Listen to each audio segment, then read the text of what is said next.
Bonjour, je me présente Élodie Fortuné.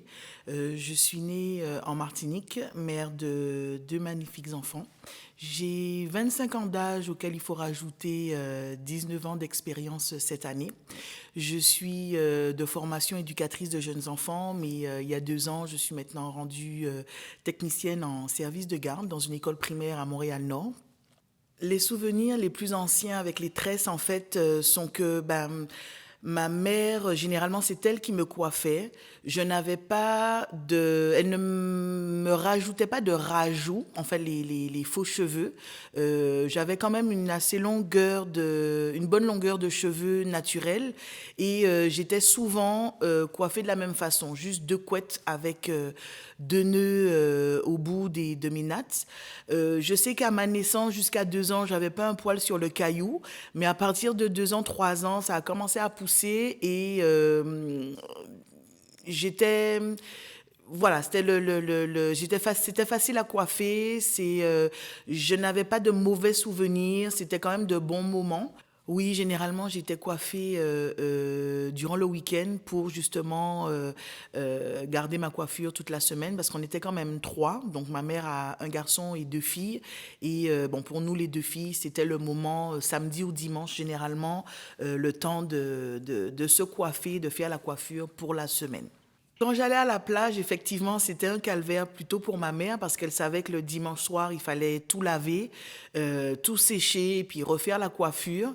Mais avec l'habitude, bon, c'est sûr que j'avais quand même les consignes de ne pas forcément plonger la tête dans le sable parce que je savais que en rentrant à la maison le dimanche après-midi, c'était pas mal du boulot pour ma mère parce qu'elle devait me coiffer et ma sœur également.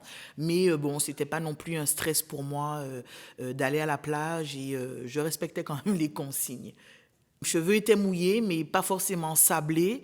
Et donc, je la soulageais en fin de journée. Ma mère était directrice en fait d'une structure de garde. Dans le système français, on appelait ça une crèche, donc pas mal occupée.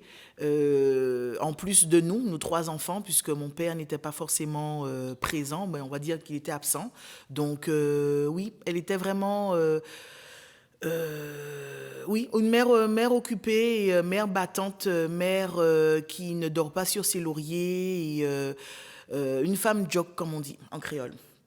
Ma mère avait les cheveux défrisés. Elle avait de longs cheveux, de mes souvenirs. Donc, tous les soirs, elle mettait des bigoudis pour toujours avoir enfin, des rouleaux. Je ne sais pas si je dis bien le terme. En tout cas, chez nous, c'était les bigoudis. Donc, elle avait toujours la coiffure pimpante tous les matins. Donc oui, ça la dérangeait pas de faire ses petits bigoudis le soir pour que ses boucles, sa coiffure soit parfaite.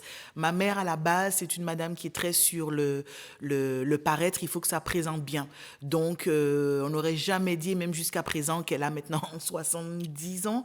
Et elle fait vraiment 45, 50 ans facile, bien conservée. Et au niveau de ses cheveux, elle a eu des cheveux longs, mais généralement, de mes souvenirs, c'était pas plus long que les épaules. Donc après, elle a eu une coupe à la garçonne. Elle avait beaucoup de wave. Elle n'était pas trop défrisage, mais beaucoup de wave. Et c'est ça. J'ai commencé à fréquenter les salons de coiffure vraiment à mon adolescence, en fait, quand je commençais à faire des défrisages et ou pour des occasions vraiment exceptionnelles comme des communions, des mariages, mais c'était pas systématique. On n'avait pas forcément le budget à l'époque, mais c'était vraiment pour quelque chose de bien précis. Mais c'était pas, on n'y allait pas tout le temps.